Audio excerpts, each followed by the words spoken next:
Before you freak out, my stuff is okay, it's safe. You can see at the bottom left here, I died in the theater strictly to store my stuff there for the next 15 minutes while I talk and record this video. Just wanted to avoid any spoilers that my inventory could cause, but yeah, my stuff is fine. I'll be taking it all back after I finish recording this. Where do I start? Well, I went to bed last night, feeling cozy, feeling ready for my night's rest, right? And about halfway through my sleep at about 4 in the morning, I wake up, and this is the second time this has happened now. I wake up at like 3 or 4 in the morning to a spike in anxiety. What's giving you anxiety, you might ask? Swamp nightmares, man. That would make a good title. That's probably the title of this video.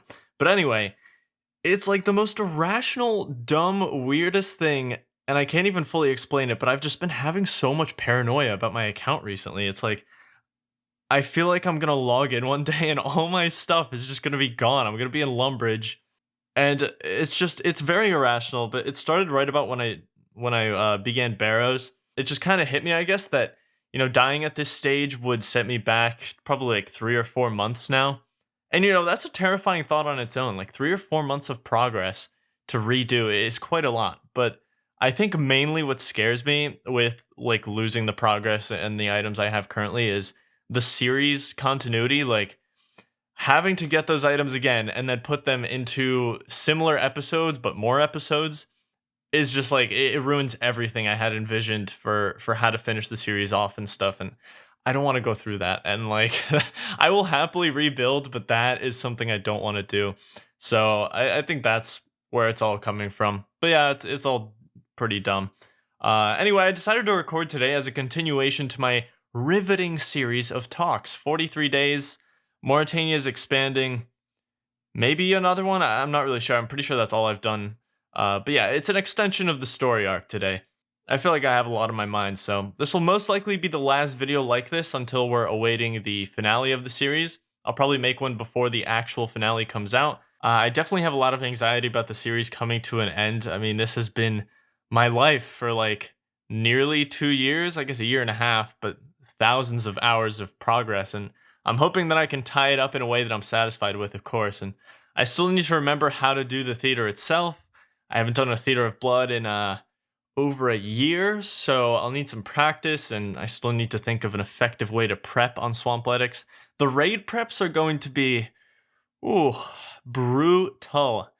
Like, I already know that. It's something that I'll be going into depth on in the pre-finale episode. You guys have no idea how bad that prep is going to be. Oh my god, I am thrilled to show you that. There's a couple of main things I wanted to address, one being the Nightmare of Ashihama, as well as the new quest coming to the area, which, like, this is coming soon. This is June 4th that we're talking about, so I've been putting this video off, and then I was like, wow, this is coming really soon. I should probably make this video. So, yeah, that's really, really close now. The quest Sins of the Father comes out, and I addressed this in the Mauritania is expanding video, but at the time I was convinced, and I think a lot of other people were also convinced, that the quest was going to come first, and that quest was going to unlock the Nightmare of Ashihama, which is not at all how it happened. That's usually how it's done, but as it turns out, we got the Nightmare first, and it's not quest locked, so only the City of Darkmare is quest locked.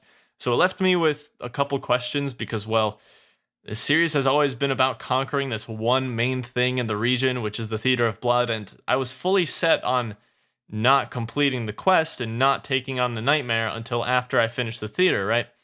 Granted, the Nightmare would not be nearly as hard to defeat as the theater, and since it isn't quest locked, I've just kind of been wondering what to do. Like, do I go for a Nightmare kill before doing the theater? Or do I keep things as they've always intended to be? Like, it's not like I have to break any rules or restrictions to do the Nightmare.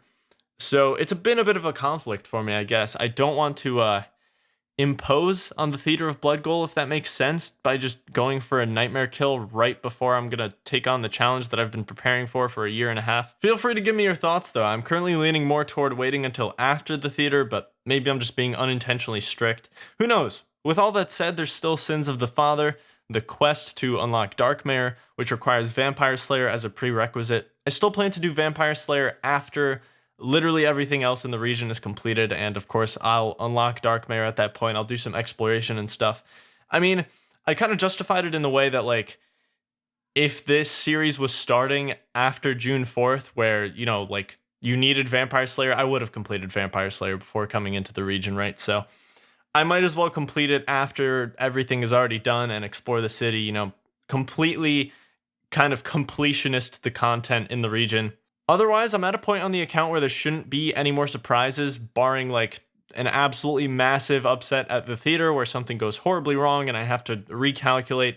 I know the grinds I have left, and I know it has to be done and roughly how long it'll take. So, Guthans was the big surprise that kind of came out of nowhere. It was always in the plans to get 79 magic at Barrows, but it was not always in the plans originally to get full Guthans. So, that was a bit of a surprise, but there's a lot of people who doubt like the necessity of going for Guthans, and probably even more that doubt the necessity of getting the rune crossbow, and I'll be sure to persuade everyone who doubts that in the pre-finale episode, because my god, are you in for a treat.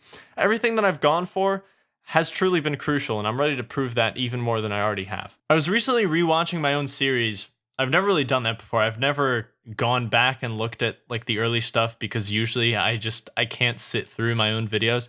And also, like, while editing, I rewatch the same scenes probably like 20 or 30 times. So by the time it's like out there, I have rewatched my own video so many times that I just know like every frame of it. Tip to editors, by the way, I don't know, maybe this is like a common thing, but if you don't like hate your video by the time you upload it, clearly you're doing something wrong, man. Like, if you rewatch it so many times, you just start to hate what you've made, and it's definitely been a reoccurring theme for me, but that's besides the point.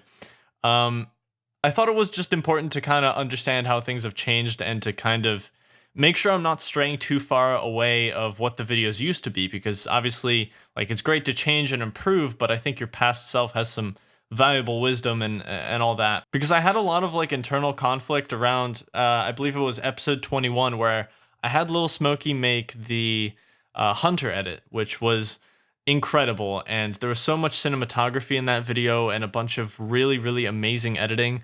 And at that point, I think I realized, like, is this too much? Like, is this becoming an unrecognizable RuneScape video? Is it straying too far away from what used to be?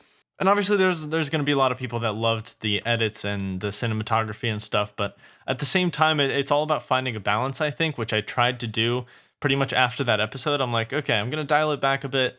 I'm going to try to not really over-edit, I guess. This might sound dumb to say, but looking back at my humble little RuneScape series that I've been making for the last year and a half is almost like looking back at myself. I know what I was like throughout all these times. I know what was going on. I know, what was in these videos. It's so incredible to see it all come together and what it is now. And I had a huge moment of pride thinking about that recently. I was reading through all the comments on the early videos and just reading what these people are saying, that I've evoked like these certain emotions in people. It's so insane to me. It's like, it's everything to me. It's why I do this. It's why I dropped out of college after my singular semester to pursue this when I was making pretty much nothing and this series had barely started. At the end of the day, like, I love what I do. Like, it can definitely be stressful at times, but dude, nothing compares to it, honestly. Like, I'm very, very aware of how lucky I am to be in the position I am in. And I don't take it for granted at all. But yeah, I don't know why I started talking about that. I don't know. I kind of wanted to.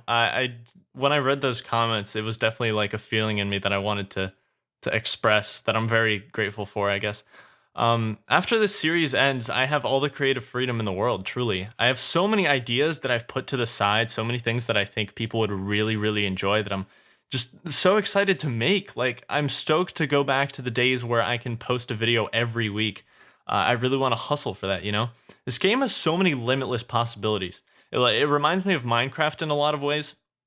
Man, the things people have done with Minecraft, even though Minecraft is a sandbox and it's meant to be that way, I feel RuneScape is similar. I feel like there are truly endless possibilities. There's so many things that have never been done or never been thought of in a particular way that you could find enjoyment in. And I think creating your own game inside your game is beautiful, man. Like, I'm not even talking about area locks. This is just generally speaking. Area locks are like one thing on this spectrum. I think 2021 is probably going to be my year where I just go full on creative and don't really hold back. Like, if I want to make a video of something specific, I'm just going to do it, whether it be a challenge or a speed run or whatever. I'm just going to go and do it, rather than be like, oh no, I have to dedicate this time to this series and et cetera, et cetera. So I'm excited for that kind of freedom and just being able to, completely eliminate any kind of restriction or boundaries on my actual YouTube channel. Funny because I'm restricted in the game, but, also technically on YouTube. So, yeah, that's just something I really look forward to. I really want to make, I want to have so much fun with just like random videos, I guess. So I'm looking forward to that. It's just, I also really, really am looking forward to finishing off this series and having something to be super proud of. So before recording this video, I decided to ask my beautiful patrons some questions to answer on this video, kind of like a mini Q&A. I don't know, I thought it would be fun. I don't really get to make videos other than progress videos, so I don't know, you're gonna sit here and you're gonna like it, okay? Or you'll click off. I don't know, I'm not your dad. Also, big shout out to the patrons because YouTube is paying me like 60% less since the big bad virus. So much love to all of you. So first question, I'll answer a few. What was the most disappointing event or grind on Swampletics? And what was the most exciting? When it comes to the most disappointing grind, I think it's a tie. I honestly think it's a tie between both temple trekking and gargoyles, because on one hand, gargoyles were something I didn't enjoy even on my main ultimate when I actually had good gear and I had the auto smasher perk. Doing 14,000 gargoyles with no real break was definitely one of the slowest plods of the account. I feel like I could have done it so much faster than I actually did, and on the other hand, there's temple trekking. The bog in temple trekking to this day is one of the only things that has made me rage quit, like just walk away from my PC for a few minutes. This happened twice. I had 6 bog encounters back to back, and one of them I just could not for the life of me find the exit for like 5 minutes, and I just had to close the game, man. Like, I had to take a breather because I was getting so frustrated. So temple trekking was definitely more mentally frustrating, while gargoyles were just a slow drain, if that makes sense. As for the most exciting, I think I'd say finally getting 27 Hunter from Lamps was a big moment. I mean, that was a process that impacted so much of the series and took so long. But the Rune Crossbow and the Abyssal Whip are very close seconds for sure. It's really difficult to rank. Question number 2, will we be able to spectate or watch a live stream of you doing TOB? Yes, I do plan to stream it. I haven't streamed in a long time, a year and 3 months, I think now. It's been a long time, so that should be fun. It's going to be super weird getting back into it because it's been so long, but I do plan to stream it. I started streaming like a couple months into the series, but I stopped just to avoid spoilers. I'll probably start streaming Swampletics a little before the theater, just kind of easing into it. Maybe I'll stream some like boring training or something. I don't know, just to chill with you guys. Question number 3, how do you find the motivation to keep grinding even when you know how much time is needed for something?